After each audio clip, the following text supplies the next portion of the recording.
Assalamualaikum warahmatullahi wabarakatuh. Waalaikumsalam warahmatullahi wabarakatuh. Selamat pagi Anda semua, apa kabar? Pagi Pak.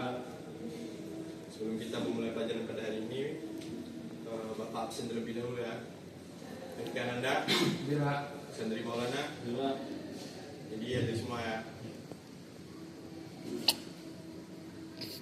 Jadi sebelum kita memulai pelajaran pada hari ini, marilah kita berdoa menurut agama dan kepercayaan kita masing-masing. Silakan ketua kelas dipimpin doa ya. Baik, sebelum memulai pelajaran, mari kita berdoa terlebih dahulu.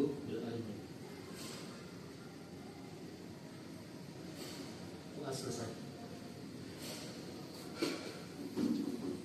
Jadi pada pertemuan kita yang pertama ini, Bapak sebelumnya memperkenalkan diri dulu. Nama Bapak Romi Fadilan Sofia.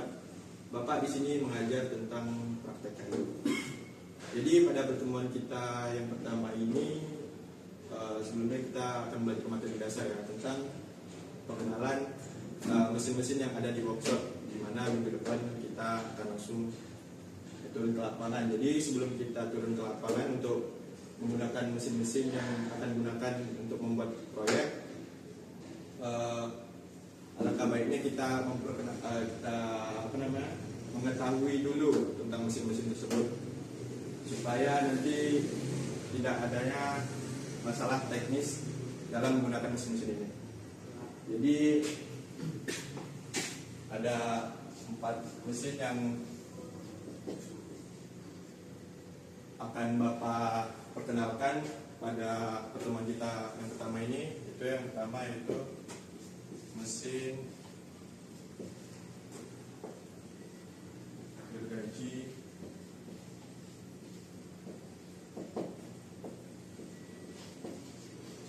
dengan bermeja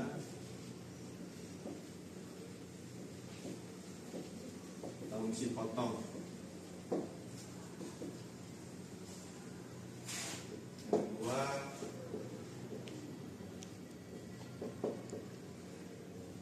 mesin boten atau beruang.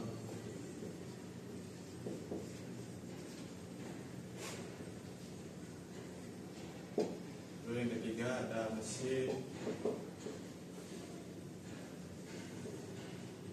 gergaji belah. Belah bermeja. Yang keempat ada mesin tetap. Jadi 4 mesin ini yang akan kita pelajari pada hari ini untuk pengenalannya terlebih dahulu. Baik, ada yang ditanyakan? Oke, kalau gitu langsung saja kita pergi workshop.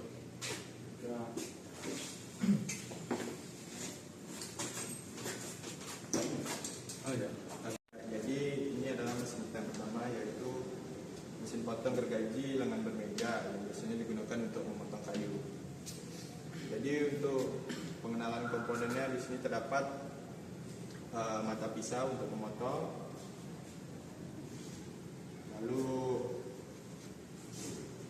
untuk cara penggunaannya biasanya kayu diletakkan di sini dan ini dimundurkan terlebih dahulu dan digunakan. Ini adalah tuas ya, pegangan tuas yang digunakan untuk memotong. Jadi saat mata pisau berputar atau dihidupkan, maka kita tarik tuas secara perlahan, jangan terlalu kencang agar menghindari resiko yang tidak diinginkan. Untuk cara penggunaannya, pertama di sini ini adalah letak tombol on off atau tombol layar. Dan di sini adalah untuk mengatur kelilingan pada mesin tersebut, karena mesin ini bisa dimiringkan, diluruskan. Jadi pada mesin yang kedua ini yaitu ini yang dinamakan mesin bootleg. Di sini terdapat berbagai komponen-komponen pada mesin ini yang digunakan untuk menggunakan mesin ini. Misalnya ini yang pertama nih, kayu diletakkan di sini di sekitar ukuran apa ya, 10 cm. Ini digunakan untuk menjepit kayu agar kayu tersebut lebih erat. Lalu di sini ada tuas yang digunakan dan saat kita putar maka mesin tersebut apa namanya, ini akan bergerak ke samping kiri atau kanan. Lalu di sini ini setir kedua. Maaf, ini untuk yang penggerak kiri dan kanan. Lalu di sini untuk penggerak depan dan belakang. Dan di sini ada tuas untuk yang mengatur tinggi dan rendahnya matabor.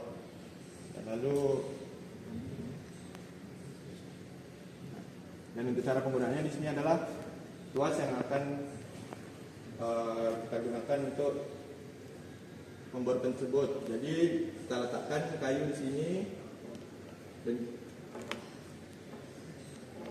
kita jepit ibarat kayu di sini, lalu kita arahkan menggunakan setir-setir ini.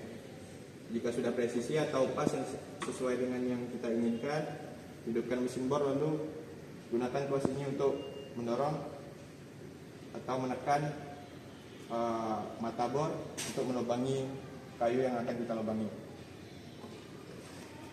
Ini alat atau mesin yang ketiga, yaitu mesin gergaji belah yang kita gunakan untuk membelah kayu.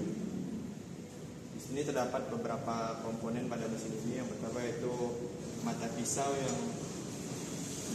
yang digunakan untuk membelah kayu, lalu ada tuas untuk mengatur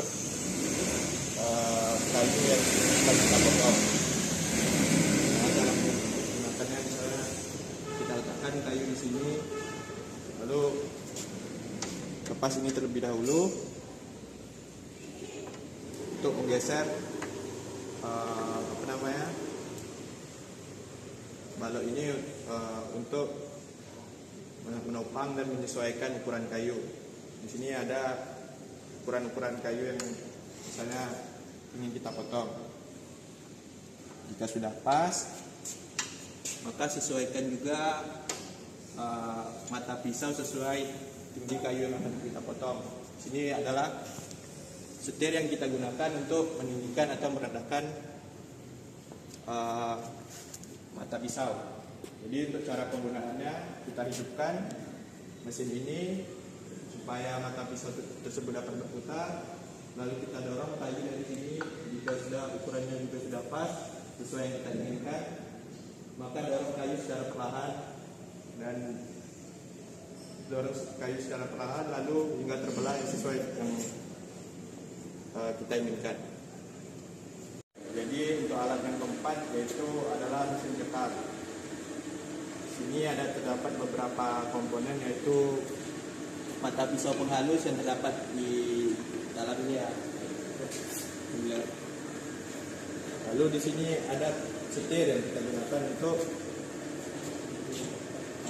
meninggi atau merendahkan kayu yang akan kita ketam.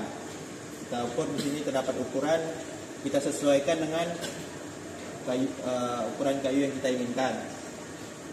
Jadi ini adalah tombol on off-nya untuk menghidupkan mesin ini.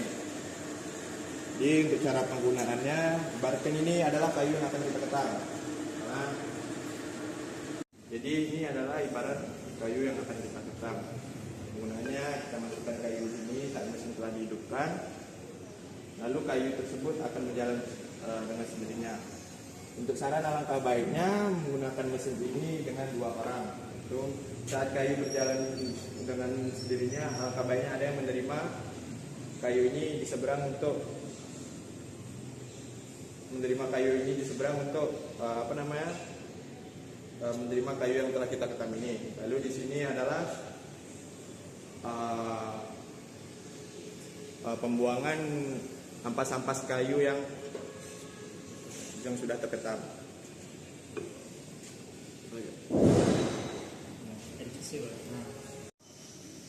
Ya, jadi itu adalah pelajaran kita pada hari ini. Apakah ada yang ingin ditanyakan? Ya. Jadi untuk minggu depan kita sudah mulai menghidupkan mesin-mesin tersebut atau kita operasikan sebagai pertemuan kita selanjutnya. Jadi untuk minggu depan Bapak harap menggunakan baju praktek atau APD yang lengkap, menjadi baju APD, lalu sarung tangan. Kalau ada yang punya kacamata atau masker tolong dibawa. Jadi mungkin itu saja yang dapat Bapak sampaikan pada pertemuan kita pada kali ini. Apakah ada yang ingin ditanyakan?